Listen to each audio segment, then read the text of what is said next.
we're here with future Hall of Famer Brett Favre, and of course, welcome to South Carolina. We like to call it God's country. And what brings you down here? First of all, thanks for having me. Clyde Wren, who several years back worked at Southern Miss with Ellis Johnson, had a chance to meet Clyde, and I'm not even sure if Clyde is working full time here at South Carolina right now, but just really enjoyed visiting with him in Hattiesburg, and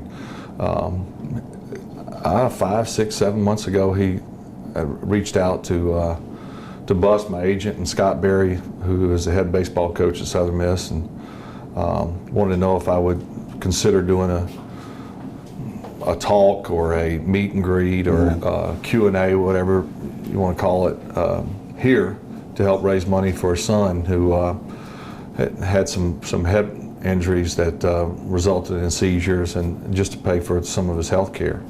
And so here I am. Well, we're glad you're here. Of course, threw for over 70,000 yards, just incredible, never missed a start. They asked me about you when I played. I played 3 or 4 times against you. One of the things I said, that Brett Favre's like a linebacker, that tough mentality. Now, did you inherit that? Were you always like that tough guy? No, I don't think I was. I was a real skinny, scrawny kid playing high school football. My dad was my coach. As far back as I can remember, he was a coach. He coached baseball as well. And mom and dad were both school teachers, 2 brothers and a sister. Modest household, but there was not a lot of, I don't want to say maybe compassion would be the wrong word, but it was, Dad was, it was one of those things, you probably were the same way. Like if you got injured or kind of thought you were injured as a kid, you want to lay on the field and get some attention. Right. Well, there was no one going to come out there and check on me. My dad, if anything, he'd come out there and get your butt up. It was one of those tough love, lead by example, and you got to be there every week. You got to be there at practice every day.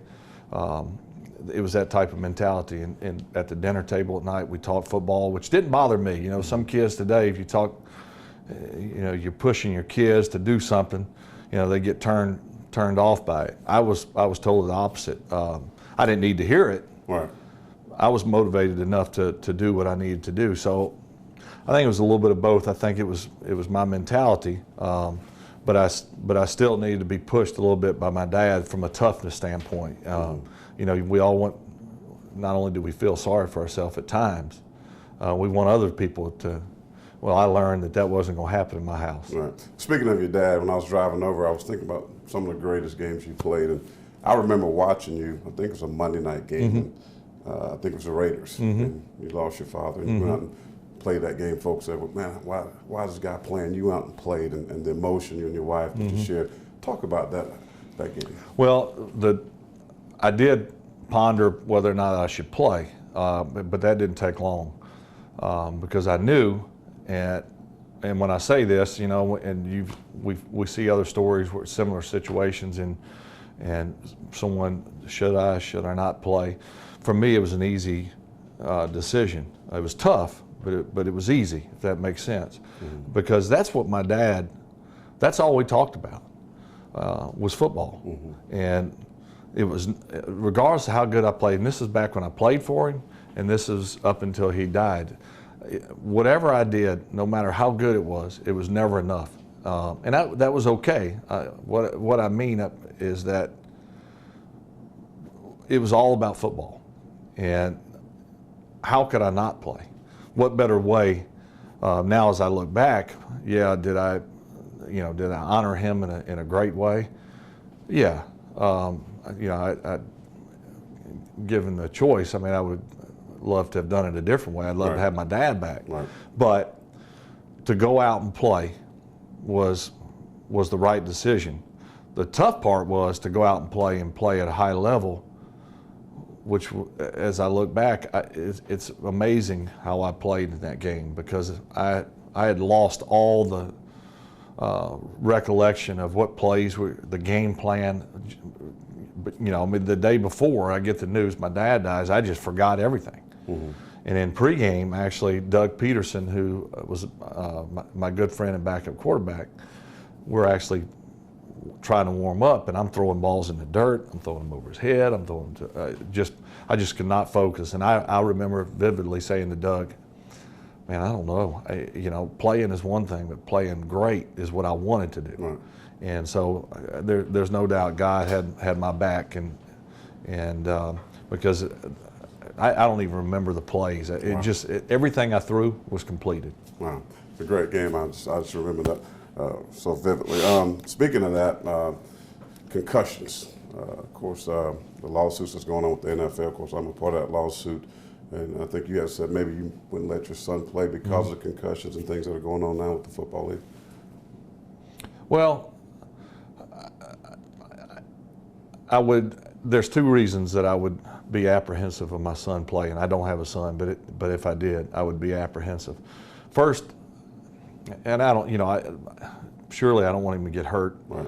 Just like, any dad doesn't want their child to get hurt. Football is a violent sport, but to live up to the expectations first and foremost would be very difficult. And that would be, I'd hate to push my son to play. And then he is constantly fighting the comparison of, you didn't play as well as your dad, or why didn't you, live up to, your name, blah, blah, blah. So that would be one part of it. Secondly, what we know about concussions, and I think there's still a great deal we don't know, but we know that it's a lot worse than I think previously thought of. And as you and I know, back when we were playing in our heyday, hey, you got your bell rung, you wasn't coming out. Right. Not only did you not want to come out, the team didn't want to hear it. Right. Now, get back in there and play. And I don't blame them. I just blame that's the way it was. And nowadays the protocol is a lot different. They even think you have a head injury.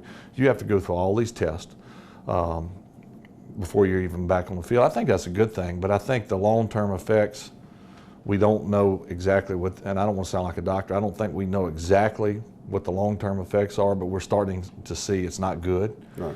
And in knowing that, and how violent football is. Now, you're talking to a guy who played 20 years and never missed a game, and I don't know how many concussions I had. I mean, what is a concussion? Knocked out cold? Yeah. But how many times you see stars? And probably every time he made a tackle, right. Bells were ringing, stars. That's got to be something. Yeah. That long term is not good. And so to think that if we all knew that our son would go and play college football and then pro football and have a long, great career, and I would think that it would be easier to let him play. But then again, what are you doing physically to that child? Mm-hmm. And not to mention that the chances are you won't play pro football. I mean, right. Just the odds are against you. The game has changed. When I look at our career, of course you had much longer than I did, but you look at yourself, the Dan Marinos, Joe Montana, mm-hmm. Steve Young, Warren Moon, guys, Peyton Manning even today, that threw the ball down the football field. Today you got Cam Newton, mm-hmm. you got Russell Wilson, you got RG3. Kaepernick. Kaepernick. When you look at these quarterbacks as opposed to how you guys played, I mean, do you like this style, this spread, this zone? I like watching. Mm-hmm. I don't know how successful I would have been in it. I moved around well, but I was not a threat down the field running, although I thought I was at times. But I think I enjoy watching. It's different. Yeah. And even though I'm removed from the game, I'm not that far removed, but then again, I'm a little more old school mentality. And I know, and as you know, some of the older coaches who have the mentality of, this is a fad, this won't last, they're going to be left behind. And we're seeing that a little bit now. Defenses, in my opinion, are behind in how to defense this zone read. And not to mention, these guys can beat you with their arm. Right.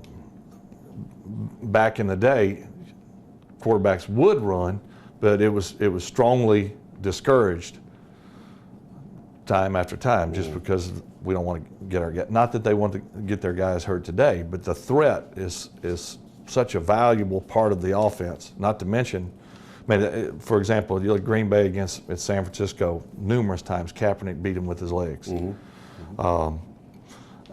And beat him. I think he had over 200 yards rushing in one game. And I could go on and on about a lot of these quarterbacks. It's just you're starting to see, in my opinion, Clowney, for example, a guy who can rush, can play the run, maybe not as strong a suit, and I don't know that for certain, but I think he can run sideline to sideline as well as anybody. You're going to see guys being drafted to, to more or less keep up with these quarterbacks, not just a gap player. Right. Because that's not going to get you anywhere. You got to have a guy who can cover sideline to sideline. A couple more questions for you, Brett. Of course, the Gamecock fans here familiar with you because of three guys: Sidney Rice, Sterling Sharp, Robert Brooks. Yeah. That you threw a lot of touchdowns to those three Gamecocks. Talk about those three receivers. Well, I thought about that before I flew over today. Three, and Sidney actually retired yesterday, which actually had me thinking about it. Had I had more time with Sidney, oh boy, I think my first year in Minnesota, the year he had, his best year, his best year. But I think Sterling had more catches in his first 2 years with me, but just from a production standpoint, had to be probably the best year of any receiver that I played with. I mean, and week in and week out, it just got better and better to a point where, I could close my eyes and throw it up. And I knew Sidney was going to make me right. Robert Brooks, longest touchdown in NFL history, 99 yards. Sterling Sharp, I would not be the 20-year veteran had it not been for Sharp, because you talk about bailed me out. That guy was good. He loved to talk trash, and he was good. He was good at both. Yes, he was. And Sterling, man, what a bright guy, what a great player. I wish I'd had more time with him as well. Injury shortened his career, but I think he had 108 and then 115 or something in my first 2 years. Yep. And I had no clue what I was doing. And we would break the huddle, and he'd say, "Just throw it to me." Now, sometimes I would listen. Other times I wouldn't. And when I didn't listen, Sterling would be quick to say, "I told you, you should have thrown it to me." So I started throwing it to Sterling. But yeah, just three great receivers, great guys, and two of them I wish I'd had more time with. Final question for you. I mentioned some great quarterbacks, the Marinos, the Mannings, and guys like that, Montana's. Where do you see yourself, and are you the best quarterback to ever play in the National Football League? Well, I think the best quarterback to ever play was Joe Montana. The argument is made based on what? Based on yardage? Well, then I'm first. Based on touchdowns? Right now I'm first. Peyton is closing in. I think it's a matter of opinion, but I think just from the whole, just every element that you can think of from a quarterback standpoint, Joe Montana had it. Not to mention he won 4 Super Bowls, and he did it. He was cool. Right. He just never was rattled. I had a long, productive, great career. I'm proud of it. I don't pay a whole lot of attention to where I'm rated.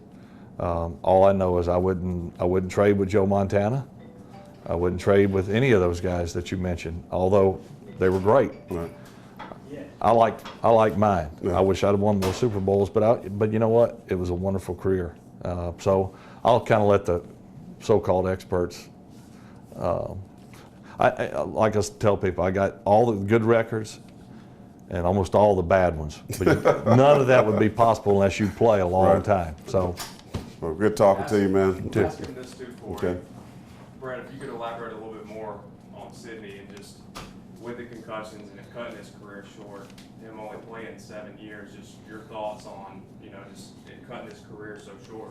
Yeah, the first thing that came to mind when I heard Sidney was retiring was, my goodness, he's young. 6 years. Obviously injuries is the reason. This guy could have been amazing for a long time. and was that 1 year we saw what he was really capable of. But you know, it's a violent game, and you know, the thing about football, I mean, I played a long time. I think I was 40 or 41 when I retired. There's been guys played a little bit longer, but unlike being a doctor or most professions, you just don't do it that long.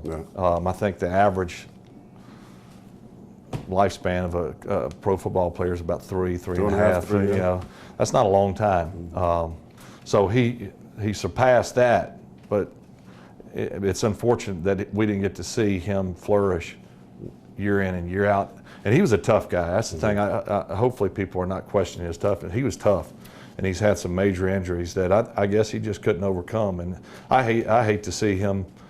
I mean, I wish him the best, but I was hoping to see him come back and come back like he was before. Yeah, it's funny. 6 years for Sidney, 6 years for Sterling. But those guys' careers got cut. Yeah. So, man, thank you for your time. You are the gunslinger. Thank- Appreciate you, bro. Well, Thank you.